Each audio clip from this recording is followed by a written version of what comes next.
fastest wrestling on the edge of the world. Hello, everybody, and welcome to SPW Bleeding Edge, a podcast about wrestling on the edge of the world. I'm David Dunn. I'm joined by my co-host, Tyler King. Tyler, how are you doing this week? Doing pretty good this week. Spending some time with the family over the holidays. It's been good. How are you doing this week, David? I'm doing good as well, Tyler. It's very good after the year we've had. It really makes you appreciate spending some time with the family. It's great to do that at this time of the year. And of course, it's an exciting time of year and an exciting episode for us on The Bleeding Edge. Bea Priestley, our guest this week, a massive international name. And not only that, Tyler, but we have exclusively the results of this year's SPW Slammy Awards. That's right. We broke down the nominees on the last episode of The Bleeding Edge, and this time we can reveal the winners. So, shall we start with a breakout star of the year? David. A number of great nominees in this category, but one runaway winner. Congratulations go out to Cool Guy Sky, your SPW breakout star for the year 2020. Yeah, the year was all about hashtag Sky's Rumble. We talked a lot about it on commentary, didn't we? It didn't end up quite the way he wanted, but he still had a great year, had some great matches, and the fans have recognized that. Cool Guy Sky, breakout star of the year. Then we have guest star of the year, which we had a couple of nominees for, and the winner, again, by quite a wide margin, is Niwa. Great to have Niwa back home with us, of course. Part of the first ever SPW event, so it's a long time coming for Niwa to come full circle back to SPW. Put in some great matches this year, challenged Shane Sinclair for the SPW New Zealand Championship, had an absolute belter against T-Rex at Kiwi Fight Nights. And maybe we'll be lucky enough to see Niwa back in an SPW ring in 2021. And that brings us to the overall SPW Star of the Year category. Once again, some incredible nominees in this category, but in the end, your overall SPW Star of the Year 2020, congratulations, Will Power. Second year running for Mr. Power, in a way. That's right, the Power Tools taking out the 2019 Star of the Year as joint winners, and this year, Will Power going back-to-back. What an achievement.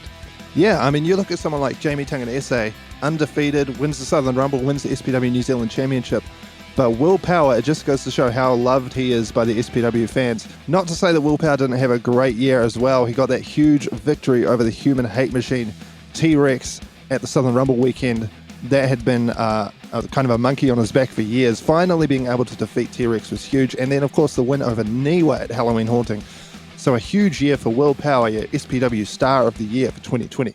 Some great stars, some great wrestlers over the course of the year, and of course some great moments that have happened for SPW, but none greater, our fans tell us, than when Cool Guy Sky said farewell to the barracks at the final edition of Fight Nights held at that venue. If you've got a vessel in your hand, stand up, raise it up for the barracks.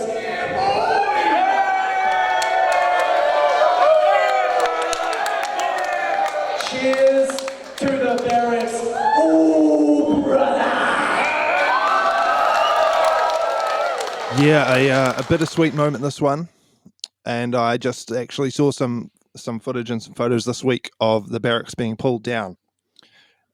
So a timely reminder of that one. But that was a very special night. And then, Tyler, one of the most hotly contested categories of all, let us know what was our SPW match of the year. Yeah, this one was very close. And we've talked a lot about Cool Guy Sky, breakout star of the year, moment of the year. The match of the year goes to Cool Guy Sky versus Hooligan Marcus Cool from that final night of Fight Nights at the barracks. And what a matchup it was. If you haven't seen it, log on to SPW On Demand, get it in your eyeballs. Yeah, like I said before, a really special night, that final night at the barracks. Awesome match to close it out. That was part of the one-night tournament that we held, so both Sky and Hooligan had wrestled several times throughout the night, and then this was the final match. It was outstanding. And yeah, we said that 2020 didn't end up being Sky's year, but it really did, didn't it? Breakout star, moment of the year, match of the year. A very impressive resume for the Cool Guy Sky, no doubt about it. So that is the SPW Slammies for 2020. Now let's get into our interview for this episode of The Bleeding Edge. It's a very good friend of yours, David. It certainly is. The one, the only, Bea Priestley on the Bleeding Edge. Bea Priestley, welcome to the Bleeding Edge. How are you? I'm good. How are you, Tyler? I'm good, thank you. So I understand you and David know each other pretty well, quite good friends. So I'm happy to just play the third wheel here. And if you guys want to reminisce about old times or jump into some in-jokes, we're all here for it. So go crazy. Alrighty. B, remember that time you kicked a Lift Plus can at my WrestleMania 17 DVD? Do you remember when I nearly got you beaten up by like a 14-year-old? Why are we still friends when these things have happened? I don't know. But yet here we are, and now we're podcasting together. So Yeah. What have I done? started us down a track we don't want to go down. Tyler, let's tighten things up. Let's get serious here on the Bleeding Edge. Kick us off with a question, eh? So your year started with All Elite Wrestling. Your year's ending with New Japan Pro Wrestling. We had a bit of a global pandemic there in between. Tell us about your 2020, B. Okay, so 2020 for me started off really great. In December last year, I got signed to a full-time deal with AEW, so I was getting like a monthly salary coming in. So I was like, sweet, this is awesome. And then I had Stardom on top of that. And then I won the Goddesses of tag team titles with Jamie Hayter, and we're the first foreign tag team to do that, so that was fun. And then everything was going like really well. I went to New Zealand to visit some family in February and saw David briefly. And then I went to AEW in March. Went over there, and I was supposed to be doing like several weeks for them. So because Stardom had cancelled a bunch of shows because of COVID, I was like, oh, I'll just go back to England instead of going back to Japan and flying back and forth from Japan and America. So I'll go back to England for a week because I had no shows for a few weeks. And then that's when lockdown hit, like the following week. So that was a kind of a bummer. I was really excited for some of the matches I was supposed to be having as well with AEW, but yeah, it all happened, but I wasn't obviously not alone. Everyone was put in the same situation. And then lockdown happened. And it wasn't not fun. And there's like I had Jamie Hayter with me, and Tony was with me as well, and obviously William. And so it was kind of almost like being in Japan, because we're like all Japan friends almost. And like luckily Will, just before lockdown hit, he turned our garage into a gym. So we weren't like just sitting around mindlessly all day getting aggravated as such. At least we had an outlet in working out. So I got in I think it was August, I got a phone call from Christopher Daniels, and basically my US work visa expired in May, and they were working on getting me a 3-year one in March. But as they were working on like trying to apply for it, that's when they cut all American applications because of COVID. So Ouch. my application got cut. So it was just a thing of like my visa expired. Like they still have no idea when, visas are even going to open for America. I was a little bit sad, but I understood. Like I wasn't angry or I wasn't upset really, because I understood the situation. Like I've been told that like the door is open as soon as visas do open again. Like they do want me back, but it is just a circumstantial thing. But at that point, like when I was like, okay, like I don't have that salary coming in every month now. I was like, I need to get back to a place where I can work. And the only places that's properly running right now with wrestling is Japan. So luckily, me and Will have residence visas for Japan. So we were able to come back as soon as they allowed residents to come back. And we came back, and then now I'm here sitting on my bed in Tokyo talking to you guys. Nice. So a pretty wild year. Yeah, a lot of it's been an emotional year, but like everyone's in the same boat with this. Really, it's not just when you think it's all horrible for you. It's like you can guarantee someone else somewhere is in a way worse situation. So Yeah, for sure. So backtracking quite a bit, I just want this confirmed because there's a bit of confusion. Mm-hmm. Are you from the UK or New Zealand? Ooh, well, I'm a little bit of both. This is where it gets in. This is why I'm so interesting as a person. So I was born in England, and I lived in England until I was like 10 years old. And then my parents, so when I was about, I think 8 or 9 years old, my parents went on a honeymoon that they'd put off. They've been married for about like 20 years at this point, and they just didn't have the time to go on a honeymoon. So they finally went when all of us, like I've got 2 older sisters, and we were all old enough. And they went on a honeymoon to New Zealand, and they just fell in love with the country. And they actually got offered jobs when they were out there. So they just decided to move. And I was too young to even, I didn't even know what New Zealand was at that point. I thought it was, like a cake or something. I don't know. Then we emigrated when I was 10 years old. And so I'm born in England, but I lived in New Zealand for I think about 9 years. Yeah.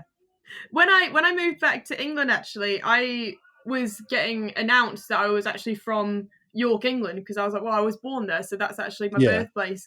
But it was actually RJ Singh who said to me, he was like, no, like, say you're from New Zealand because you've lived there for a long time. And it's like, everyone in England wrestling's from England, so like that's what makes you different. So say that you're from Wellington, New Zealand, because that instantly makes you as like a standout, because it's that New Zealand girl, instead of like, just another girl from England. Yeah. So that's why it's a bit, I sometimes gets mixed announced between being from England and being from New Zealand, because it is, neither of them are wrong in a way. They're both kind of half right. So then your wrestling journey began in New Zealand, is that right? Basically when I went to England, I kind of got retrained and everything, because I had about 18 months from when I was in New Zealand of just not wrestling towards the end part of it. So I just needed to be like completely taught everything again. So that's why I'm like, technically, like I only really count my time in England because I had to learn everything again. Right.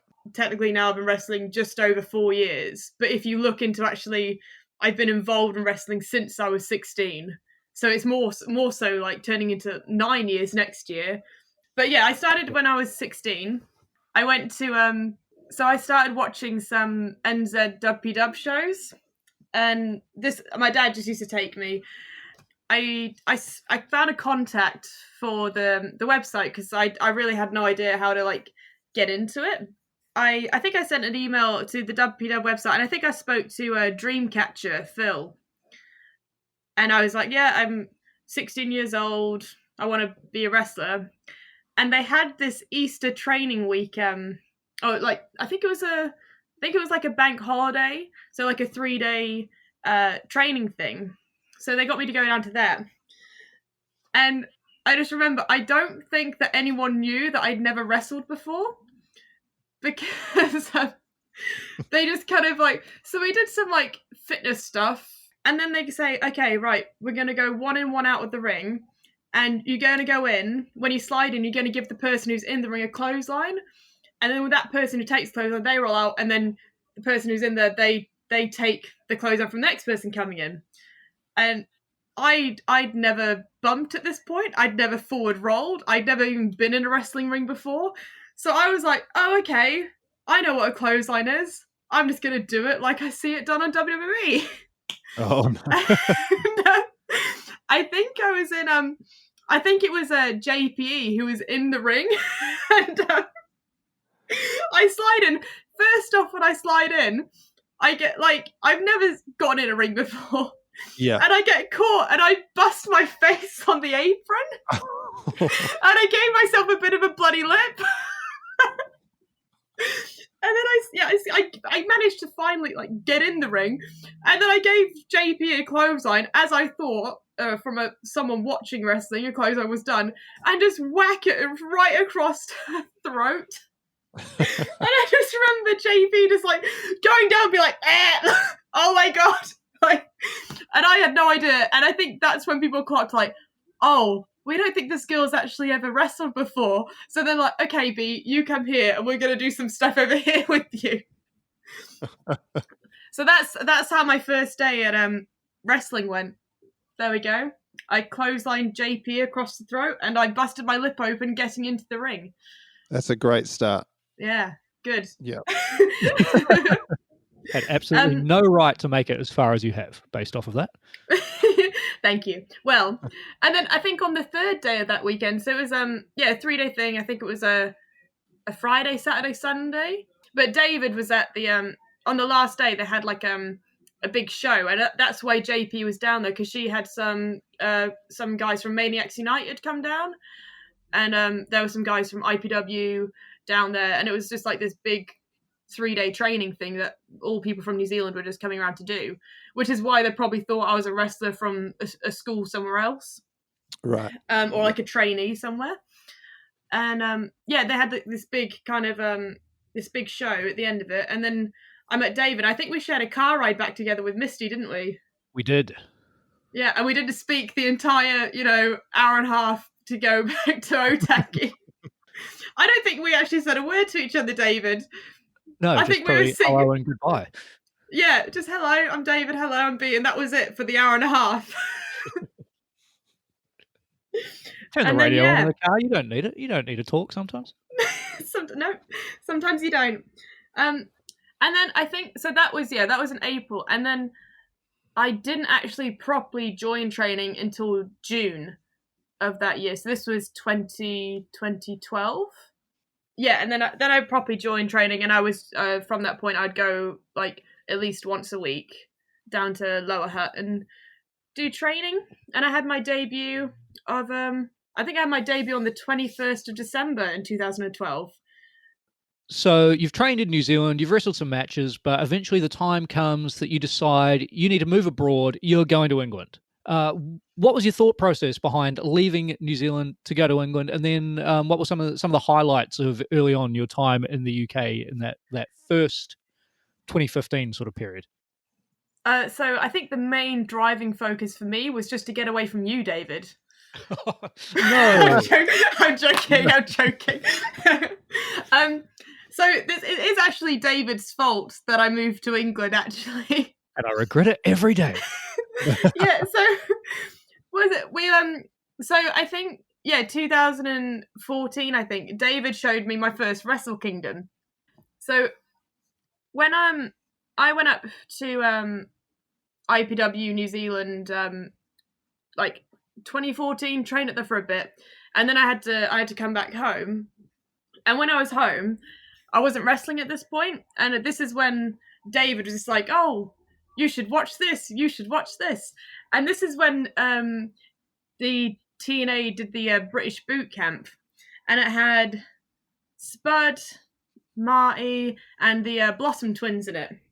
And I remember watching that, and I'd never really seen anything like out of British wrestling before. I'd heard of it, but I'd never really put that much into watching it. I just kind of watched WWE or TNA, and that was kind of the extent of my wrestling.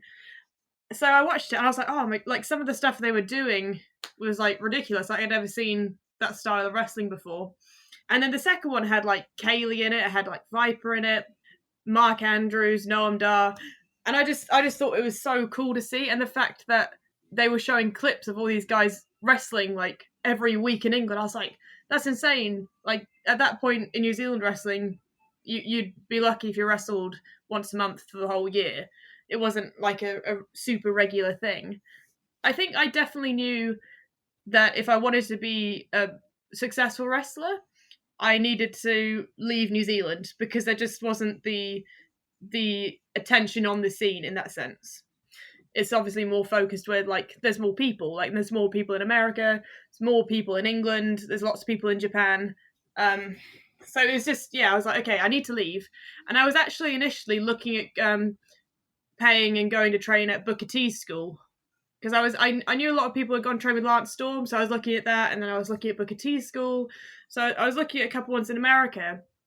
And then it was when David showed me British Boot Camp that I was like, oh, I have a UK passport. I was born in England. Like, I don't have to worry about sorting out a visa. I have family I can stay with. I don't need to panic about finding somewhere instantly when I land to go stay. And it just seemed a lot more accessible for me to do. And after we watched the boot camp, I got heavily into Progress Wrestling.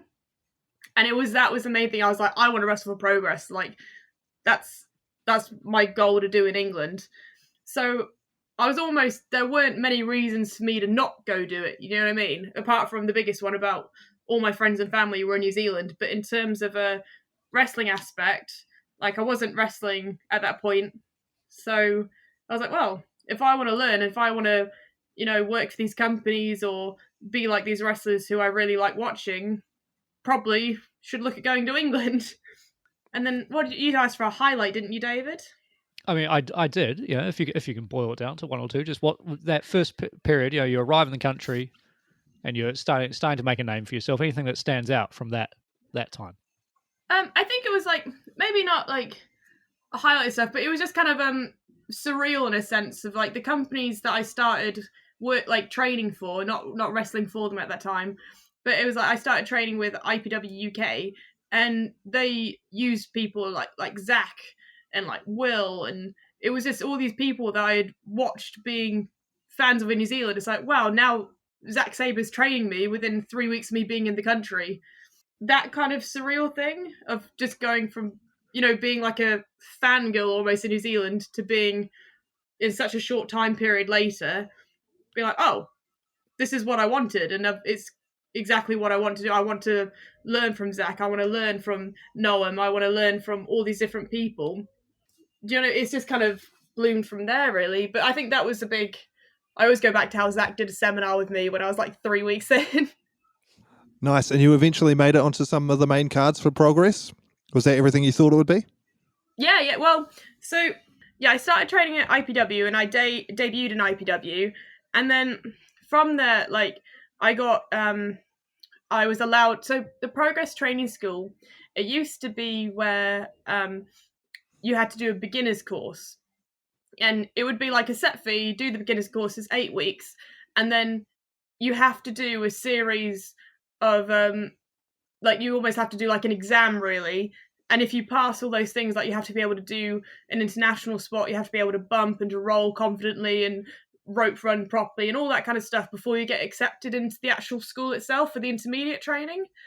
And if you don't pass that, then you have to pay for it all again and learn it all again. So it's kind of like they had a certain standard of trainees that they'd allow in to the school.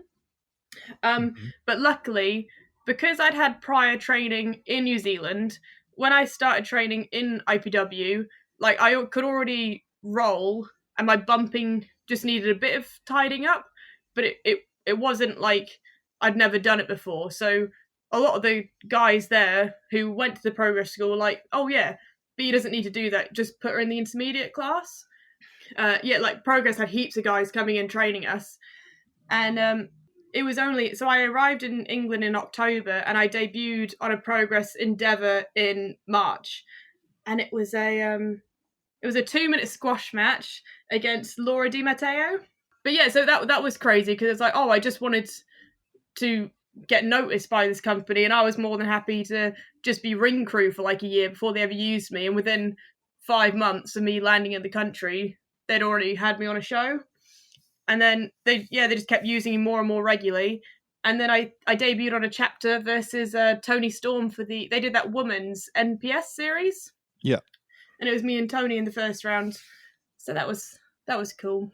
Very, very surreal. I didn't expect to get on a Progress chapter show, especially like in the time that I did. Yeah, that's awesome.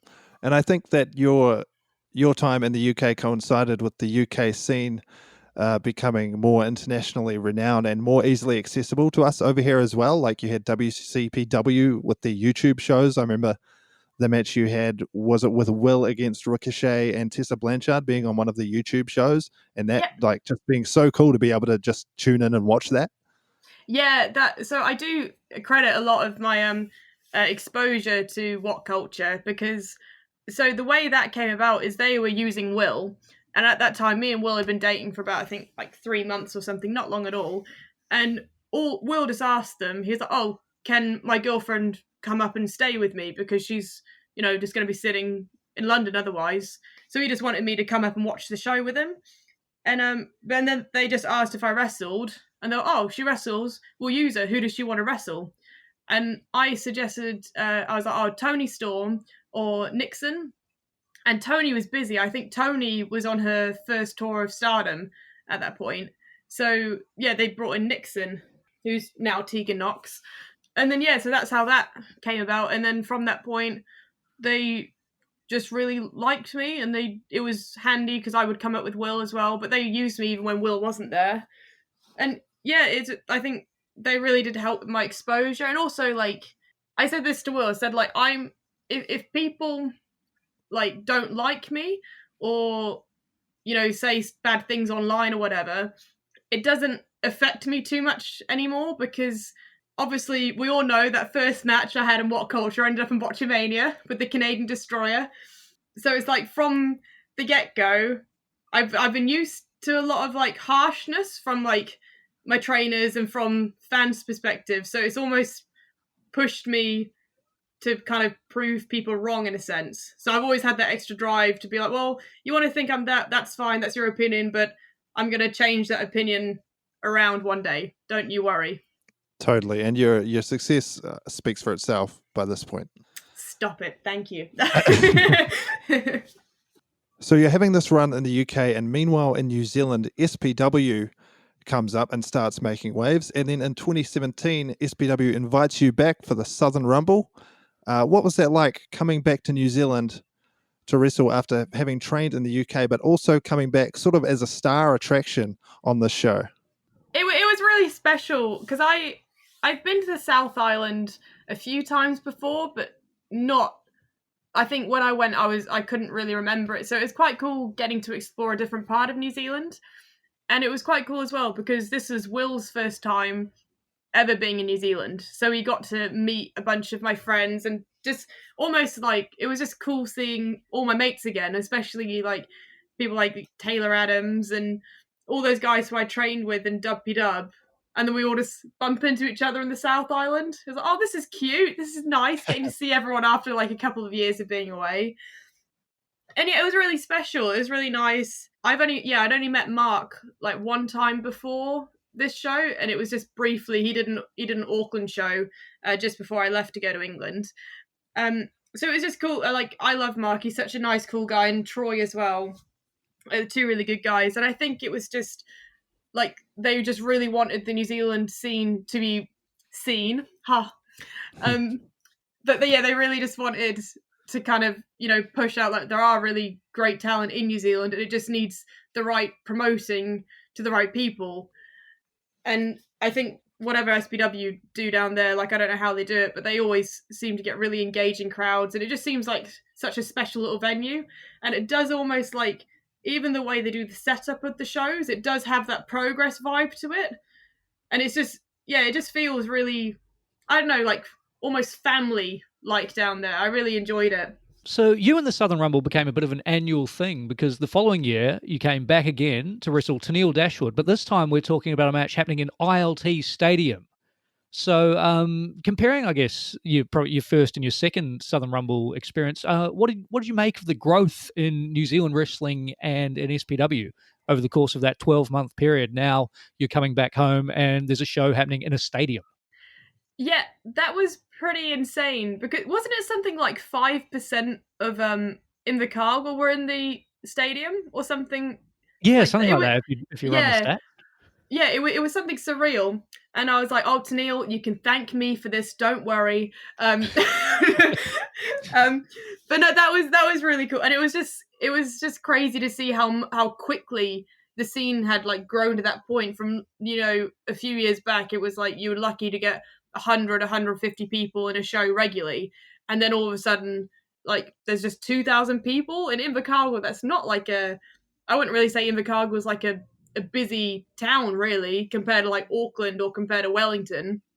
So it was just crazy that those people generally wanted to see these guys wrestle, and a bunch of guys who had only really done SPW for the majority of them. But you had, I think it was like me and Tennille, you had Will and Juicy, Miss Juicy, wasn't it? That was it? Yeah Maybe, yeah.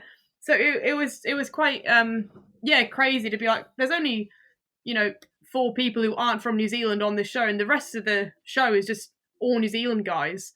So that, I think it was just the growth of the fan base that I'd never expect to see that for like an independent promotion in New Zealand anyway.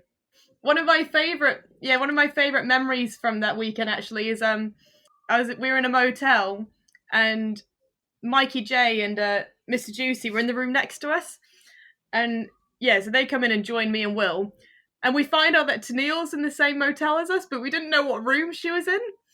So we were doing a taco night before the SPW show, and Will decides to open the and go on the balcony, and he's yelling the car park. He's like, Tennille, come get tacos with us. And it was like, we had no idea what race. Probably all these people were just like, what? Who's Tennille? Who's yelling out the window? And I think Will even messaged her on Twitter, be like, Tennille, come get tacos with us. And then when I saw her the next day is actually when I first met her as well. She's like, yeah, I thought I heard a noise outside, but I didn't quite know what it was. So She missed out on tacos. Her loss. She did. I told her, like, next time though, I've made her promise me, you gotta come have taco night with me. So we've touched on it a little bit during this conversation, but let's talk a bit more about Japan and Stardom, the company that you represent over there. How did all that come about? So, Stardom came about just as goes back to when I wrestled Tony at Progress. So, debut at Progress, me and Tony have a match, and me and Tony, I think this was only our second time meeting, and I was chatting to her. And I just brought up to her, I was like, oh, I'd really like to get to the point, where I could go to Japan one day. And it was just an off comment. And Tony was just like, oh, well, do you want to go? I can put you over to Rossi right now. And I was like, oh, really? I wasn't expecting it from her. I wasn't asking to do anything like that. But Tony just got in contact with Stardom. And then I think so that match with Tony was in December 2016, and then I think it was like January or February 2017 that I got an email from Stardom, and they wanted me to do the Stardom Grand Prix, which is a singles tournament, but that's when I was going to New Zealand for SPW. So I turned down Stardom for SPW. No, but I said, oh, I can't because I'm going on holiday to New Zealand and I'm wrestling over there. I'm going to be away for 6 weeks. And they were like, oh, okay, well, do you want to do Tag League then? That starts in October. So I was like, yeah, sure, like I'll do Tag League. And originally I was just going to be on a 6-week tour. But while I was out here, I extended it to 2 months because I really enjoyed it. But yeah, that was Stardom, the whole thing. Like, I remember the day before I was about to go, I rang Will because Will was in Japan at the time. And I was like, oh, I'm so nervous. Like, I don't think I can do it. I don't think I can go. Like, the anxiety was just too much.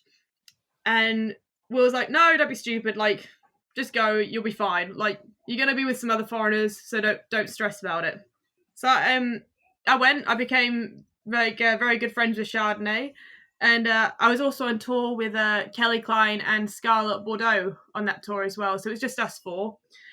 And Tony actually joined us in that tour for about 2 weeks as well. She just flew in for 2 weeks.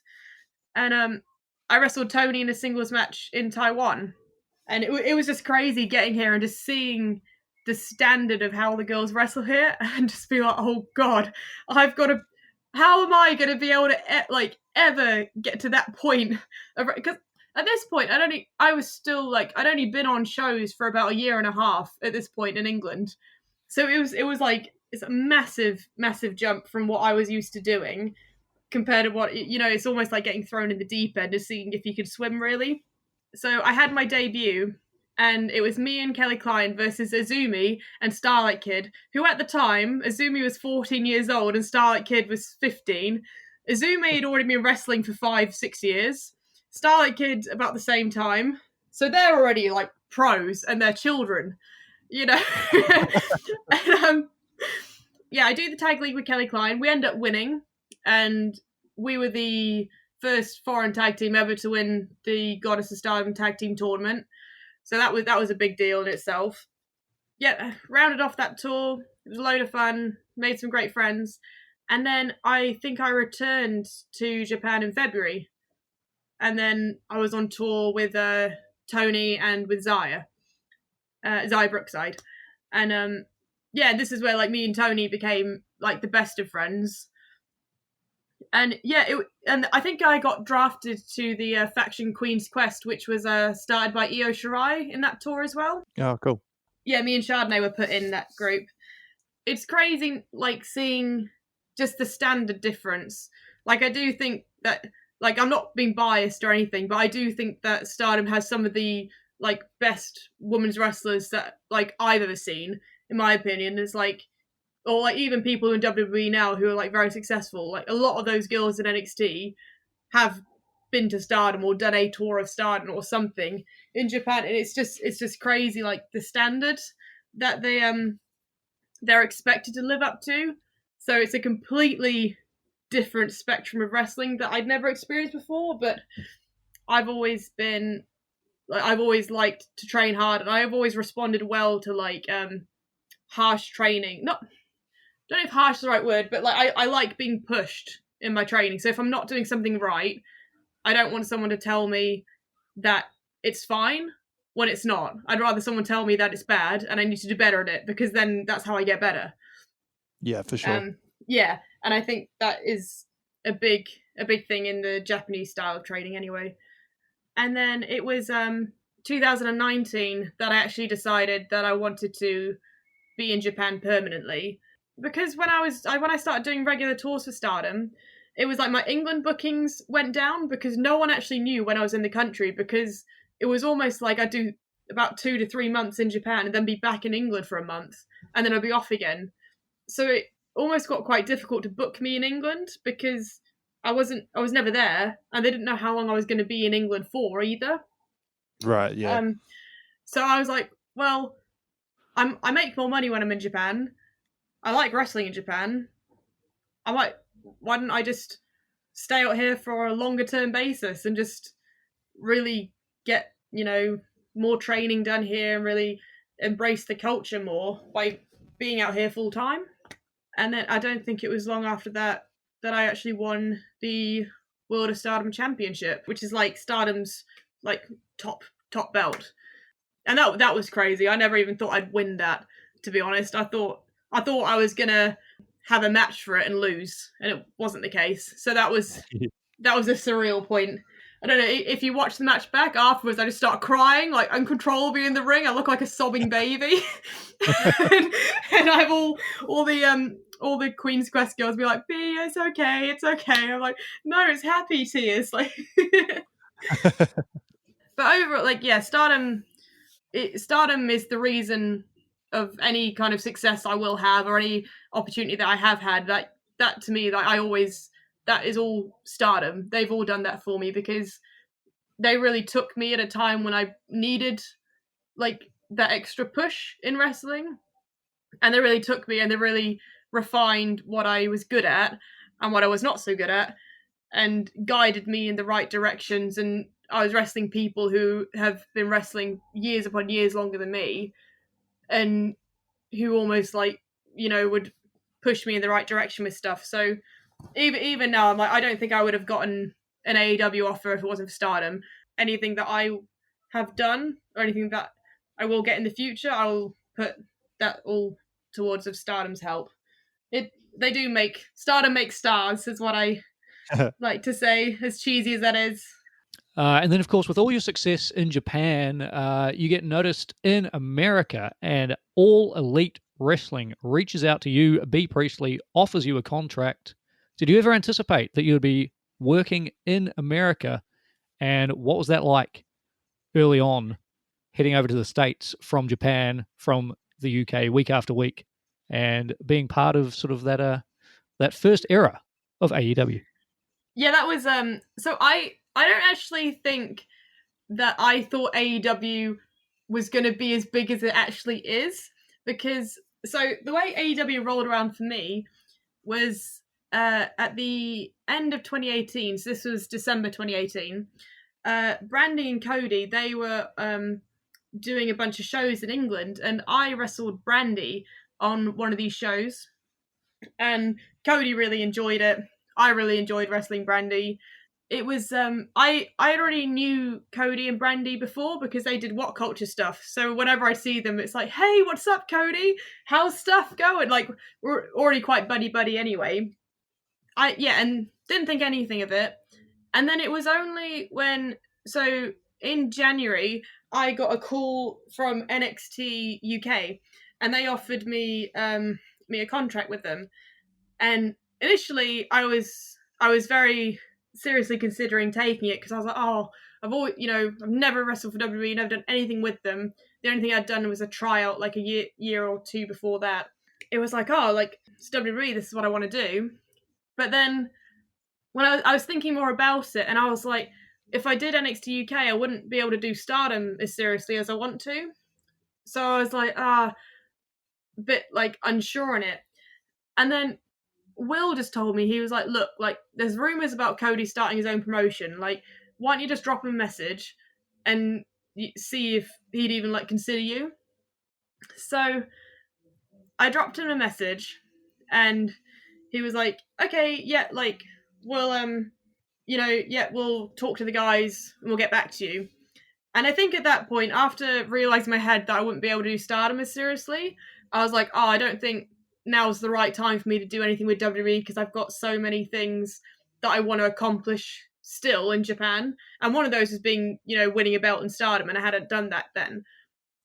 So I was like, oh, I don't want to live in that headspace of like, oh, what if I did this? What if I did that? I want to tick off things and then be satisfied with what I've done before I sign to someone. So I said to WWE, I was like, oh, I just want to do more in Japan. So they're like, okay, no worries, like we'll give you a call back here. So I was like, okay, cool. Yeah, and then Cody said that they'd be willing to offer me a part-time deal because then I could still do all my Japan stuff and then just fly out to AEW on a match-by-match basis. And it was a minimum of 5 matches deal. So I was like, oh, that's perfect because I can, be in Japan and just fly out when they need me to. And I think my first show with them was Fight for the Fallen. I believe it was in July, and it was on the same day as the SPW show because I was supposed to be doing SPW, and I said to Mark, sorry, I can't do it because I've got to go do AEW. Yeah, so that was my debut in AEW, and I did the Casino Battle Royal as well. That was fun, and I got in a feud with Britt, and we had our singles match on the buy-in. But that, I don't think when Cody said to me, I think it was in February, when he actually sent over the contract for me and all that, I don't think I thought AEW was actually going to be as big as it was. And then when I saw Kenny and all that making the, doing those big press conferences, I was like, oh, this seems like a pretty big deal. And then you saw like Double or Nothing, and you're like, oh my God, what have I gotten myself into? This is insane. I did not expect it to be like as blooming as it was. It's such like on their first show, like just an explosion almost of like, and then for it to lead on to TV in October, I was there on the first day of TV, but I was on AEW Dark that one. But then the following week I was on Dynamite. Seeing how quickly it grew as well, and it's still growing even with a pandemic, is insane. And I really did enjoy my time there. Also, the other surreal thing is as well is that like I grew up with Chris Jericho being my favorite wrestler, and now I got to see Chris pretty much every other week, every other month, and just have a chat with him. So that was weird. I'd never thought ever that I'd be in a locker room with Chris Jericho, which is ridiculous. No, did his podcast even? Yeah, I did his podcast a couple of years ago actually. Like I said, like Chris is like I kind of describe him. He's almost like an uncle figure to me. Like he's like the uncle who'll take you out and get you drunk. He's such a cool dude, and yeah, like working alongside with like Kenny, he's always gone that extra step with me, in terms of like, sometimes AEW, they do like training before the actual show starts, and I'd always partake because I'd been sitting on a plane the day before, so I just want to get my body moving. And yeah, like Kenny would always take the extra step and actually like get in the ring with me and go through stuff with me. And after matches, he'd take me to one side and like go over stuff with me, and he's always gone like that extra stride with me, which I really appreciate. And it's just insane, like learning from all these different minds. Like Dustin Rhodes had like a big part in my like AEW training as well, and like Billy Gunn as well. It's just it's crazy to see like all these like mindful people just coming together, and like all their minds working together. It's like a big cesspool of knowledge that I'd never really experienced before. So that in itself is like, every time I'd go, I'd learn, about 10 different things that I wouldn't learn in Japan because of the TV difference. It's like TV wrestling versus Joshi wrestling, which is completely different spectrums of the of wrestling. But yeah, and like it is one of those things where it's like, if COVID wasn't a problem, I would have been a lot more apparent in AEW this year. But unfortunately, life happened. We're all in this boat. But Yeah. And you've recently appeared in New Japan Pro Wrestling for the first time, showing up at the G1 Climax final, helping Will Ospreay pick up a big win over Okada and forming the Empire. Tell us a little bit about this new faction of yours and your time in New Japan. Yeah, being a part of New Japan is honestly so surreal. It's something that I would never have even thought would ever have happened. Just in general, it wasn't like a goal I had. It was just an opportunity that came up, and it's one of the things that it's too good to turn down, because this is the only time this is ever gonna happen. This is a very huge deal, but it's like such an honoring opportunity as well. Like, I get to be in the locker room with guys around the world who are like idolized by thousands of people everywhere. But so I'm in New Japan to promote Stardom, because now we know that Bushiroad, which is it's the sponsor that they own New Japan, they bought Stardom last year. So they're trying to boost the Stardom products, and they were trying to think of ways to do it. And I think it was one of the Bushiroad office guys basically said, he's, "Oh, aren't like a guy from New Japan and a girl from Stardom dating?" And thought, oh yeah, it's the foreign couple, which is even more of a selling point, because it reaches out to the Western culture, which is what they've been trying to do for years, is branch out more to the American and British culture. So it was really like just the ideal thing. Oh, they both date together, they're both villains in their faction. Will wasn't, but I was like villain Stardom. So it was kind of like almost like a way to freshen up Will in a way as well, and give him something different to do. I think we'd spoken about this in February of this year, but because of COVID, it all got pushed back a little bit. Right. But luckily, they still wanted to go ahead with it when me and Will landed back in Japan. And yeah, so it's like I'm almost like an advertisement for like women's wrestling in Stardom, but also because me and Will, we've been dating nearly 5 years now. It's like we already have like a strong bond as people, so it's just like natural chemistry. And it was just it's like an interesting storyline for Will and for Okada to be in as well. And again, it's a cool thing to be able to experience from the other side of the world, with now the ability to watch events in Japan live. Like, I was watching it live on the day, and I just screamed at my TV, "It's B!" So it was really fun to be able to experience that. Oh, it's mental. Like, I don't know another female that will be like, oh yeah, I've been on YouTube, with the exceptions of like Brandy. I know Brandy, but in terms there's such a small amount of female traction, like actually on New Japan, like physically on the show and like airing on New Japan World. Like it's insane, and I'm so honored to have been considered for it, because it's just like I said, it's watching Wrestle Kingdom with David, all the, like my first one years ago. It's like I never thought, oh yeah, I'm gonna do that, because it wasn't a thing for girls. It's still not a thing for girls to do. I never thought that was going to be my future, put it that way. So it's just a surreal experience in that sense, just standing backstage and just taking a step back and be like, wow, like I'm backstage with Okada, Tanahashi, you know, all these people who have been legacies in Japanese wrestling, and I'm just chilling, you know.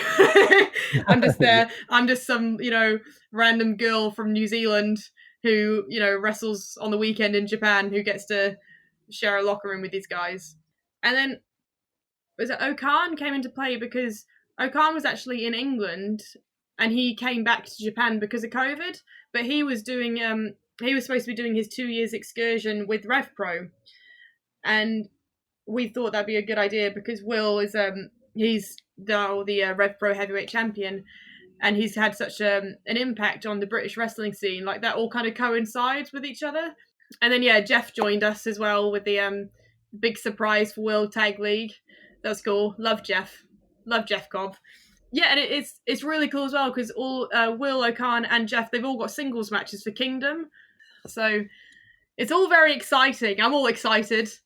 Yeah, as you should be. I mean, it's a pretty historic thing, like within New Japan. The forming of a new faction doesn't come along very often, and for you to be there on the ground level of that as one of the founding members of a new major faction in New Japan, like that's huge. Yeah, it is. It's crazy. Like when I go back into, I have like two versions of B. I've got Work B and then I've got Fan B, and Fan B doesn't come out very often, you know. I have to be Work B a lot of the time. But yeah, it is crazy. Like when I'm like in my own space, like not around rosters or anything like that, and I'm like, wow, like look at all the things I've done. Like look at all like the people I get to be around. Like I would never have thought this when I was like 14 years old watching Raw and SmackDown that this would be where I'd end up. Well, all of us in New Zealand and as SPW fans are supporting you and are watching you, and we are keen to follow and see where it goes. Speaking of which, how can people follow you on social media? So I only really use Instagram now, which is, what is it? It's like at Bea Priestley PW. So if you want to keep up to date with what I'm doing, if I'm that interesting to you, then you can hit me up on Insta. Be one of the more than 107,000 followers she's got on her Instagram. Jump on there, check out everything Bea Priestley is doing. Bea, thank you so much for taking the time out of your busy schedule to come and talk to us today. Thank you very much for joining us here on The Bleeding Edge. So that's it for the SPW Bleeding Edge for 2020. Thank you so much for doing this with me, David, and thanks to all the listeners for listening so far. We'll be back in 2021. In the meantime, make it your New Year's resolution to get to SPW Fight for Gold over 2 nights in February. Tickets are on sale now. Eventfinder.co.nz is where you want to go. That's on the 5th and 6th of February, Waitangi weekend.